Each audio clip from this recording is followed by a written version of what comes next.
Hi friends, എല്ലാവർക്കും PSC ബേസിക്സിലേക്ക് സ്വാഗതം. കേരളവുമായി ബന്ധപ്പെട്ട് 2022 കേരളത്തിൽ നടന്ന കറണ്ട് അഫയേഴ്സ് ആണ് നമ്മൾ ഡിസ്കസ് ചെയ്യുന്നത്. വളരെ പ്രധാനപ്പെട്ട പോയിന്റ്സുകൾ മാത്രം നമുക്ക് ഈ ഭാഗത്ത് നിന്ന് പഠിച്ചാൽ മതി. അപ്പൊ അത്തരത്തിൽ PSC ബുള്ളറ്റിൽ പ്രസിദ്ധീകരിച്ചിട്ടുള്ള 2022 ഏറ്റവും പ്രധാനപ്പെട്ട പോയിന്റ്സുകളാണ് നമ്മൾ ഈ വീഡിയോയിൽ എടുക്കുന്നത്. തീർച്ചയായിട്ടും 2022 ഇങ്ങനെ ഒരു കറണ്ട് അഫയേഴ്സ് ക്വസ്റ്റ്യൻ വരുന്നുണ്ടെങ്കിൽ ഈ ഭാഗത്ത് നിന്നായിരിക്കും കേരളവുമായി ബന്ധപ്പെട്ടിട്ടുള്ള ക്വസ്റ്റ്യൻ വരുന്നത്. ഓക്കെ, ക്ലാസ്സിലേക്ക് കടക്കാം. ഒന്നാമതായിട്ട് കേരളത്തിലെ ആദ്യത്തെ കാരവൻ പാർക്ക് വാഗമണ്ണില് സംസ്ഥാന ടൂറിസം വകുപ്പിന്റെ കാരവൻ ടൂറിസം പദ്ധതിയുടെ ഭാഗമായിട്ട് സ്റ്റാർട്ട് ചെയ്തു. അപ്പൊ കേരളത്തിലെ ആദ്യ കാരവൻ പാർക്ക് സ്റ്റാർട്ട് ചെയ്തത് എവിടെയാണ്?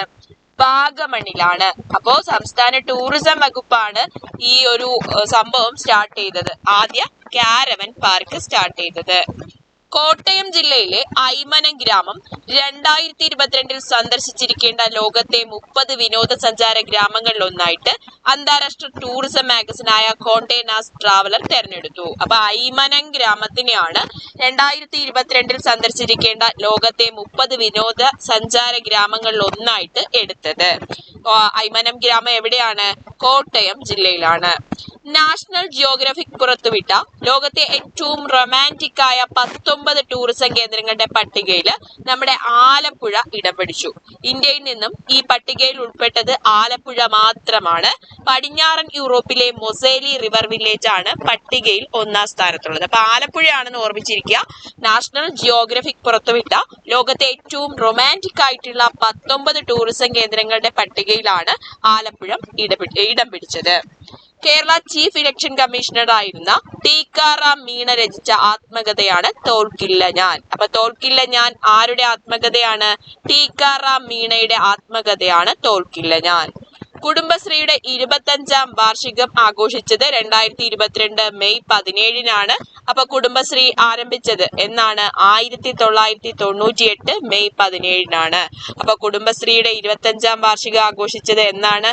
2022 മെയ് 17-ന്. തുടക്കം കുറിച്ചത് 1998 മെയ് 17-നാണ്. ദെൻ ശ്രീകുമാരൻ തമ്പിയുടെ ആത്മകഥയുടെ പേരാണ് ജീവിതം ഒരു പെൻഡുലം. അപ്പൊ ജീവിതം ഒരു പെൻഡുലം എന്നത് ആരുടെ ആത്മകഥയാണ്? ശ്രീകുമാരൻ തമ്പിയുടെ ആത്മകഥയുടെ പേരാണ് ജീവിതം ഒരു പെൻഡുലം. അടുത്തത് 15ാം നിയമസഭയിലെ വനിതകളുടെ എണ്ണം 12ആയി. തൃക്കാക്കര ഉപതെരഞ്ഞെടുപ്പില് ഉമ തോമസ് വിജയിച്ചതോടെയാണ് എണ്ണം 12ആയി മാറിയത്. അപ്പോ എത്രയാണ്? 12ആണ് 15ാം നിയമസഭയിലെ വനിതകളുടെ എണ്ണം. തൃക്കാക്കര ഉപതെരഞ്ഞെടുപ്പിലാണ് ഉമ തോമസ് വിജയിച്ചത്. സംസ്ഥാനത്തെ ആദ്യത്തെ ഗോത്ര പൈതൃക ഗ്രാമമായ ഊര് വയനാട് ജില്ലയിലെ പൂക്കോട് നിലവിൽ വന്നു. സംസ്ഥാനത്തെ ആദ്യത്തെ ഗോത്ര പൈതൃക ഗ്രാമമാണ് ഊര്. ഇത് വയനാട് ജില്ലയിലെ പൂക്കോടാണ് നിലവിൽ വന്നത്. അടുത്ത ചോദ്യം, കേരള മീഡിയ അക്കാദമിയുടെ വേൾഡ് പ്രസ് ഫോട്ടോഗ്രാഫി അവാർഡ് ലഭിച്ചത് രഘു റായ്ക്കാണ്. ജസ്റ്റ് ഓർമ്മിച്ചിരുന്നാൽ മതി, ചാൻസ് ഇല്ല ചോദിക്കാൻ. അടുത്ത ചോദ്യം ചോദിക്കാൻ ചാൻസ് ഉള്ള ഒരു ക്വസ്റ്റ്യൻ ആണ്. മൊബൈൽ ഫോണിന് അടിമപ്പെടുന്ന കുട്ടികളെ അതിൽ നിന്ന് മോചിപ്പിക്കുന്നതിനായിട്ട് കേരള പോലീസ് ആരംഭിച്ച പദ്ധതിയുടെ പേരാണ് കൂട്ട്. മൊബൈൽ ഫോണിന് അടിമപ്പെടുന്ന കുട്ടികളെ അതിൽ നിന്നും മോചിപ്പിക്കുന്നതിനായിട്ട് കേരള പോലീസ് ആരംഭിച്ച പദ്ധതിയാണ് കൂട്ട്. കേരളത്തിലെ 4ാമത്തെയും സംസ്ഥാന രൂപീകരണത്തിന് ശേഷം സർക്കാർ നിർമ്മിക്കുന്ന ആദ്യത്തെയും സെൻട്രൽ ജയിൽ ഏതാണ്? മലപ്പുറം ജില്ലയിലെ തവനൂരിൽ പ്രവർത്തനം തുടങ്ങിയ വർഷം 2022. അപ്പൊ കേരളത്തിലെ 4ാമത്തെ ജയില്, സെൻട്രൽ ജയിൽ ഏതാണ്? മലപ്പുറം ജില്ലയിലെ തവനൂർ ജയിലാണ്. ഇത് പ്രവർത്തനം ആരംഭിച്ചത് 2022-ലാണ്. കേരളത്തിലെ 4ാമത്തെയാണ്. സംസ്ഥാന രൂപീകരണത്തിന് ശേഷം സർക്കാർ നിർമ്മിക്കുന്ന ആദ്യത്തെ സെൻട്രൽ ജയിലാണ് മലപ്പുറം ജില്ലയിലെ തവനൂരിൽ പ്രവർത്തനം തുടങ്ങിയത്. സംസ്ഥാനത്തെ ഭൂമിയുടെ ഡിജിറ്റൽ സർവേ നടന്ന സ്ഥലങ്ങളുടെ വിസ്തീർണവും വിവരങ്ങളും ഭൂ ഉടമകൾക്ക് വേഗത്തിൽ പരിശോധിക്കുന്നതിനായി ഒരു പോർട്ടൽ നിലവിൽ വന്നു. അതാണ് എന്റെ ഭൂമി. എന്താണ് എന്റെ ഭൂമി എന്നത്? സംസ്ഥാനത്തെ ഭൂമിയുടെ ഡിജിറ്റൽ സർവേ നടക്കുന്നുണ്ട്. ഇതിന്റെ ഭാഗമായിട്ട് സ്ഥലങ്ങളുടെ വിസ്തീർണവും വിവരണങ്ങളും ഭൂമുടമയ്ക്ക് വേഗത്തിൽ പരിശോധിക്കുന്നതിനായിട്ട് എന്റെ ഭൂമി പോർട്ടൽ നിലവിൽ വന്നു. സംസ്ഥാന സർക്കാർ ആരംഭിച്ച ഡിജിറ്റൽ സർവേ പദ്ധതിയുടെ ഭാഗ്യ ചിഹ്നമാണ് സർവേ അപ്പു. അപ്പോ സംസ്ഥാന സർക്കാർ ആരംഭിച്ച ഒരു ഡിജിറ്റൽ സർവേ പദ്ധതിയുണ്ട്. ഈ ഡിജിറ്റൽ സർവേ പദ്ധതിയുടെ ഭാഗ്യ ചിഹ്നം എന്താണ്? സർവേ അപ്പു എന്നാണ്. ദെൻ ഇരുചക്ര വാഹനങ്ങളുടെ പൊതുനിരത്തിലെ മത്സരയോട്ടം തടയുന്നതിന് മോട്ടോർ വാഹന വകുപ്പ് നടപ്പാക്കുന്ന പദ്ധതിയാണ് ഓപ്പറേഷൻ റേസ്. എന്താണ്? ഇരുചക്ര വാഹനങ്ങളുടെ പൊതുനിരത്തിലെ മത്സരയോട്ടം തടയുന്നതിന് മോട്ടോർ വാഹന വകുപ്പ് നടപ്പാക്കുന്ന പദ്ധതിയാണ് ഓപ്പറേഷൻ റേസ്. ദെൻ സംസ്ഥാനത്തെ ആദ്യ ശിശു സൗഹൃദ പോക്സോ കോടതി കൊച്ചിയിൽ പ്രവർത്തനം ആരംഭിച്ചു. പോക്സോയെ പറ്റി എല്ലാവർക്കും അറിയാം. കുട്ടികളുടെ പ്രോബ്ലംസ് എല്ലാം സോൾവ് ചെയ്യാൻ വേണ്ടിയിട്ടുള്ള നിയമമാണ് പോക്സോ. അപ്പോൾ ആദ്യ ശിശു സൗഹൃദ പോക്സോ കോടതി കൊച്ചിയിലാണ് പ്രവർത്തനം ആരംഭിച്ചത്. അടുത്തത് ഹരിസുന്ദർ, GC രാമകൃഷ്ണൻ എന്നിവർ ചേർന്ന് എഴുതി പുറത്തിറക്കിയ പാറശാല പൊന്നമ്മാളിന്റെ ജീവചരിത്രത്തിന്റെ പേരാണ് ഹേമവതി. അപ്പൊ പാറശാല പൊന്നമ്മാളിന്റെ ജീവചരിത്രം ഹേമവതി. ഈ ജീവചരിത്രം എഴുതിയതാരാണ്? ഹരിസുന്ദർ ജിയും C രാമകൃഷ്ണനും ചേർന്നിട്ടാണ്.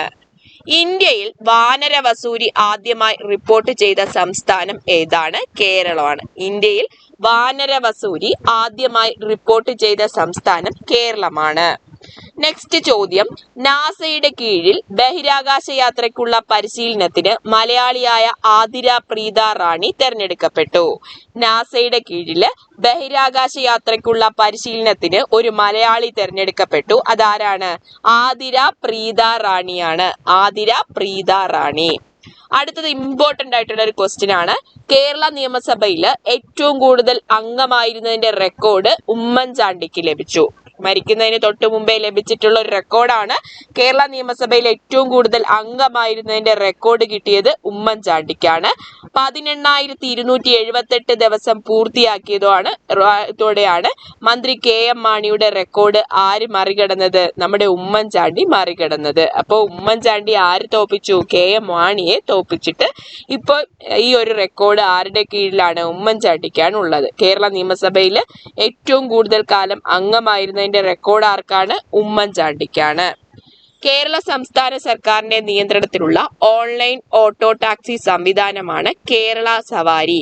കേരള സംസ്ഥാന സർക്കാരിന്റെ നിയന്ത്രണത്തിലുള്ള ഓൺലൈൻ ഓട്ടോ ടാക്സി സംവിധാനമാണ് കേരള സവാരി. അനർഹമായി മുൻഗണനാ റേഷൻ കാർഡുകൾ കൈവശം വെച്ചിരിക്കുന്നവരെ കണ്ടെത്തുന്നതിനായി സംസ്ഥാന പൊതുവിതരണ വകുപ്പ് ആരംഭിച്ച പദ്ധതിയാണ് ഓപ്പറേഷൻ യെല്ലോ. അതായത് മഞ്ഞ കാർഡ് ആർക്കൊക്കെ ഉണ്ടോ എന്ന് കണ്ടുപിടിക്കുന്നതാണ് ഓപ്പറേഷൻ യെല്ലോ എന്ന് പഠിച്ചു വെക്കുക. അനർഹമായി മുൻഗണനാ റേഷൻ കാർഡുകൾ കൈവശം വെച്ചിരിക്കുന്നവരെ കണ്ടെത്തുന്നതിനായി സംസ്ഥാന പൊതുവിതരണ വകുപ്പ് ആരംഭിച്ച പദ്ധതിയാണ് ഓപ്പറേഷൻ യെല്ലോ. അടുത്തത് ലഹരിക്കെതിരെ. അതിനു മുന്നേ കോളേജ് ക്യാമ്പസുകൾ ലഹരി മുക്തമാക്കാനുള്ള കേരള ഉന്നത വിദ്യാഭ്യാസ വകുപ്പിന്റെ ലഹരി വിരുദ്ധ ക്യാമ്പയിനാണ് ബോധപൂർണിമ എന്നത്. കോളേജ് ക്യാമ്പസുകൾ ലഹരി വിമുക്തമാക്കാനുള്ള കേരള ഉന്നത വിദ്യാഭ്യാസ വകുപ്പിന്റെ ലഹരി വിരുദ്ധ ക്യാമ്പയിനാണ് ബോധപൂർണിമ. കേരളത്തിൽ ഏറ്റവും കൂടുതൽ കാലം തുടർച്ചയായി മുഖ്യമന്ത്രി പദത്തിലിരുന്നതിന്റെ റെക്കോർഡ് കിട്ടിയത് പിണറായി വിജയനാണ്. കേരളത്തില് ഏറ്റവും കൂടുതൽ കാലം തുടർച്ചയായി മുഖ്യമന്ത്രി പദത്തിലിരുന്നത് ആരാണ്? നമ്മുടെ പിണറായി വിജയനാണ്. ലഹരിക്കെതിരെ കേരള സർക്കാർ ആസാദ് എന്ന പേരിൽ ലഹരി വിരുദ്ധ കർമ്മസേന രൂപീകരിച്ചു. ആസാദ് എന്താണ്? Agent for social awareness against drugs ആണ്. ലഹരിക്കെതിരെ കേരള സർക്കാർ ആസാദ് എന്ന പേരിൽ ലഹരി വിരുദ്ധ കർമ്മസേന രൂപീകരിച്ചു. അടുത്തത് ഇന്ത്യൻ അന്താരാഷ്ട്ര വ്യാപാര മേളയില് കേരള പവലിയന് സ്വർണ്ണ മെഡൽ കിട്ടി. എന്താണ്? ഇന്ത്യൻ അന്താരാഷ്ട്ര വ്യാപാര മേളയില് കേരള പവലിയന് സ്വർണ്ണ മെഡൽ കിട്ടി. സംസ്ഥാനം കേന്ദ്രഭരണ പ്രദേശം വിഭാഗത്തിൽ തനത് വാസ്തുകലയും ഉരുവും മാതൃകയാക്കി രൂപകൽപ്പന ചെയ്ത പവലിയനാണ് പുരസ്കാരം ലഭിച്ചത്. അങ്ങനെ നമ്മുടെ കേരള പവലിയനാണ് സ്വർണ്ണ മെഡൽ ലഭിച്ചത്. കേരളത്തിലെ ഏറ്റവും നീളം കൂടിയ 4 വരി മേൽപ്പാത ഏത്? തിരുവനന്തപുരം കഴക്കൂട്ടത്ത് ഗതാഗതത്തിനായിട്ട് തുറന്നു കൊടുത്തതാണ്. കേരളത്തിലെ ഏറ്റവും നീളം കൂടിയ 4 വരി മേൽപ്പാത ഏതാണ്? തിരുവനന്തപുരം കഴക്കൂട്ടത്താണ്. സംസ്ഥാന സർക്കാരിന്റെ 2022-23 ബജറ്റ് പ്രകാരം സംസ്ഥാന മെഡിക്കൽ ടെക് ഇന്നൊവേഷൻ പാർക്ക് എവിടെയാണ് നിലവിൽ വരുന്നത്? തിരുവനന്തപുരത്താണ്. സംസ്ഥാന മെഡിക്കൽ ടെക് ഇന്നൊവേഷൻ പാർക്ക് നിലവിൽ വരുന്നത് തിരുവനന്തപുരത്താണ്. കേരള നിയമസഭാ ചരിത്രത്തിൽ ആദ്യമായി സ്പീക്കറോ ഡെപ്യൂട്ടി സ്പീക്കറോ ഇല്ലാത്ത സമയം നിയമസഭാ നടപടികൾ നിയന്ത്രിക്കാൻ വനിതകൾ മാത്രമായി. ആരൊക്കെയാണ്? CK ആശ, KK രമ, U പ്രതിഭ എന്നിവരാണ് സഭാ നടപടികൾ നിയന്ത്രിക്കാനുള്ള ചെയർ പാനലിലേക്ക് തെരഞ്ഞെടുക്കപ്പെട്ടത്. ആരൊക്കെ? CK ആശ, KK രമ, U പ്രതിഭ എന്നിവര്. ദെൻ കേരളത്തിൽ ബസ് ചാർജ് വർധനവിന് ശുപാർശ ചെയ്ത കമ്മിറ്റിയാണ് ജസ്റ്റിസ് രാമചന്ദ്രൻ കമ്മീഷൻ. കേരളത്തില് ബസ് ചാർജ് വർധനവിന് ശുപാർശ ചെയ്തത് ഏത് കമ്മിറ്റിയാണ്? ജസ്റ്റിസ് രാമചന്ദ്രൻ കമ്മീഷനാണ്. മലയാളം മിഷൻ ഡയറക്ടറായിട്ട് മുരുകൻ കാട്ടാക്കട ചുമതലയേറ്റു. മുരുകൻ കാട്ടാക്കട മലയാളം മിഷൻ ഡയറക്ടറായിട്ട് ചുമതലയേറ്റു. കവി സച്ചിദാനന്ദൻ കേരള സാഹിത്യ അക്കാദമി അധ്യക്ഷനായി. കവി സച്ചിദാനന്ദൻ കേരള സാഹിത്യ അക്കാദമി അധ്യക്ഷനായി. കേന്ദ്ര സാഹിത്യ അക്കാദമി ഒക്കെ ആയിട്ട് എന്ത് ചെയ്തു? ഇദ്ദേഹം വർക്ക് ചെയ്തിട്ടുണ്ട്. കേരള പബ്ലിക് സർവീസ് കമ്മീഷന്റെ ചെയർമാൻ ആരാണ്? ഡോക്ടർ MR ബൈജു ആണ്. ഡോക്ടർ MR ബൈജു ആണ്.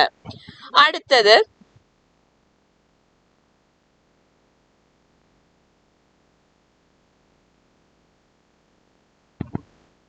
ഇത് ഞാൻ പറയാത്തതിന്റെ കാരണം പലതിലും എന്തുണ്ട്? നിയമനത്തിൽ വീണ്ടും മാറ്റങ്ങളുണ്ട്. അപ്പൊ നമുക്ക് എന്ത് ചെയ്യാം? അത് കുറച്ചും കൂടി ഡീറ്റെയിൽ ആയിട്ട് ഞാൻ വേറൊരു ക്ലാസ്സിൽ പറഞ്ഞുതരാം. ഓക്കെ, അപ്പോ ഇതൊട്ട് നമുക്ക് പഠിക്കാം. സംസ്ഥാന കേരള കലാമണ്ഡലം കൽപ്പിത സർവകലാശാലയുടെ ചാൻസലറായിട്ട് വിഖ്യാത നർത്തകി മല്ലിക സാരാഭായിയെ കേരള സർക്കാർ നിയമിച്ചു. അപ്പൊ മല്ലിക സാരാഭായിയെ ചാൻസലറായി ഏത് സർവകലാശാലയുടേതാണ്? കേരള കലാമണ്ഡലം കൽപ്പിത സർവകലാശാലയുടെ. ദെൻ സംസ്ഥാന സർക്കാരിന്റെ ലഹരി വിരുദ്ധ ക്യാമ്പയിനാണ് നോ ടു ഡ്രഗ്സ്. എന്താണ്? No to drugs. 2 ഘട്ടമായാണ് ഈ ക്യാമ്പയിൻ. ആദ്യത്തെ ഘട്ടം 2022 ഒക്ടോബറിലായിരുന്നു. 2ാം ഘട്ടം നവംബറിലായിരുന്നു. No to drugs. ഇതിന്റെ ബ്രാൻഡ് അംബാസിഡർ ആയത് മുൻ ഇന്ത്യൻ ക്രിക്കറ്റ് താരമായ സൗരവ് ഗാംഗുലിയാണ്. അപ്പൊ പഠിച്ചു വെക്കുക, സംസ്ഥാന സർക്കാരിന്റെ ലഹരി വിരുദ്ധ ക്യാമ്പയിൻ നോ ടു ഡ്രഗ്സ്. ഇത് 2 ഘട്ടമായിരുന്നു. ഈ നോ ടു ഡ്രഗ്സ് എന്ന ക്യാമ്പയിന്റെ അംബാസിഡർ ആയിരുന്നത് മുൻ ഇന്ത്യൻ ക്രിക്കറ്റ് താരമായ സൗരവ് ഗാംഗുലിയാണ്.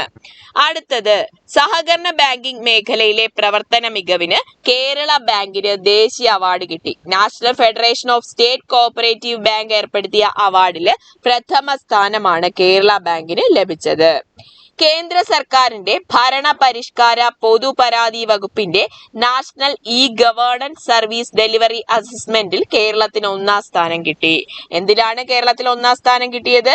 2022 കേസാണ്. കേന്ദ്ര സർക്കാരിന്റെ ഭരണ പരിഷ്കാര പൊതുപരാതി വകുപ്പിന്റെ നാഷണൽ ഗവേണൻസ് സർവീസ് ഡെലിവറി അസസ്മെന്റിൽ കേരളത്തിന് 1ാം സ്ഥാനം കിട്ടി. ടെലികോം റെഗുലേറ്ററി അതോറിറ്റി ഓഫ് ഇന്ത്യയുടെ കണക്കു പ്രകാരം ഇന്ത്യയിൽ ഗ്രാമീണ മേഖലയിൽ ഇന്റർനെറ്റ് സാന്ദ്രത കൂടിയ സംസ്ഥാനം കേരളമായി. ഇന്ത്യയിൽ ഗ്രാമീണ മേഖലയിൽ ഇന്റർനെറ്റ് സാന്ദ്രത കൂടിയ സംസ്ഥാനം ഏതാണ്? കേരളമാണ്. കേന്ദ്ര വിദ്യാഭ്യാസ മന്ത്രാലയം പുറത്തിറക്കിയ സംസ്ഥാനങ്ങളുടെ വിദ്യാഭ്യാസ പ്രകടന സൂചികയിൽ കേരളത്തിന് 1ാം സ്ഥാനം ലഭിച്ചു. കേന്ദ്ര വിദ്യാഭ്യാസ മന്ത്രാലയം പുറത്തിറക്കിയ സംസ്ഥാനങ്ങളുടെ വിദ്യാഭ്യാസ പ്രകടന സൂചികയിലെ കേരളത്തിന് 1ാം സ്ഥാനമാണ് ലഭിച്ചത്.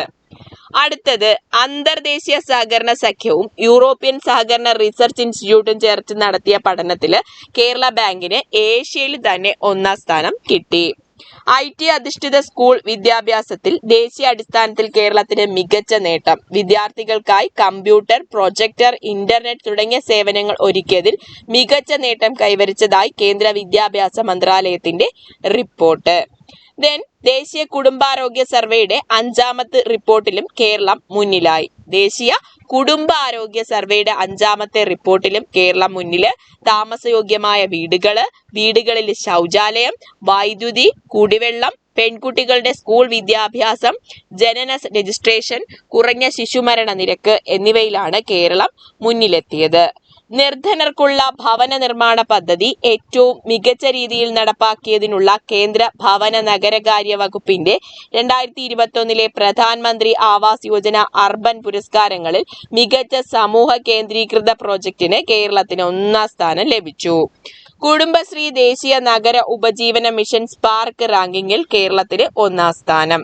ഓക്കെ, ഇതൊക്കെ 2022 കേരളത്തിന് ലഭിച്ചിട്ടുള്ള സ്കോറുകളാണ്. അടുത്തത്, കേരള സർവകലാശാലയ്ക്ക് നാഷണൽ അക്രഡിറ്റേഷൻ കൗൺസിലിന്റെ നാക്കിന്റെ A++ അക്രഡിറ്റേഷൻ കിട്ടി. ആദ്യമായാണ് കേരളത്തിലെ ഒരു സർവകലാശാലയ്ക്ക് ഇത്രയും ഉയർന്ന റാങ്ക് ലഭിക്കുന്നത്.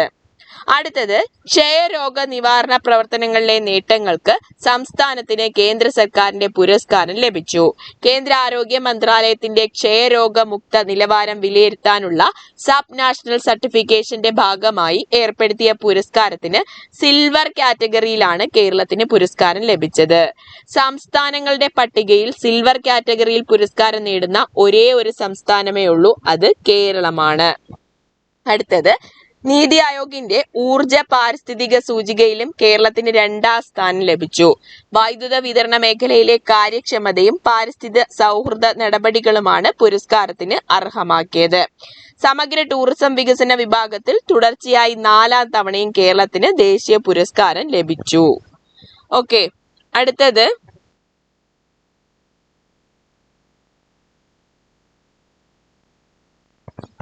ഇത്രയാണ് കേരളവുമായി ബന്ധപ്പെട്ടിട്ടുള്ള ഏറ്റവും പ്രധാനപ്പെട്ട പോയിന്റ്സുകൾ. ഇനി നമുക്ക് എന്തുണ്ട്, കുറച്ച് അവാർഡ്സുകളും പുരസ്കാരങ്ങളും ഒക്കെ ഉണ്ട്. അത് നമുക്ക് അടുത്ത ക്ലാസ്സിൽ ഡിസ്കസ് ചെയ്യാം. ഓക്കെ ആണല്ലോ? അപ്പോൾ SCERT ക്ലാസ്സുകൾ മറക്കരുത്. നിങ്ങൾക്ക് നമ്മുടെ ആപ്പ് എടുക്കുക. ആപ്പിൽ SCERT ക്വസ്റ്റ്യൻസ് ഉണ്ട്. അതുപോലെ തന്നെ മോക്ക് ടെസ്റ്റുകളുള്ള മറ്റൊരു കോഴ്സും ഉണ്ട്. താല്പര്യമുള്ളവർക്ക് ജോയിൻ ചെയ്യാവുന്ന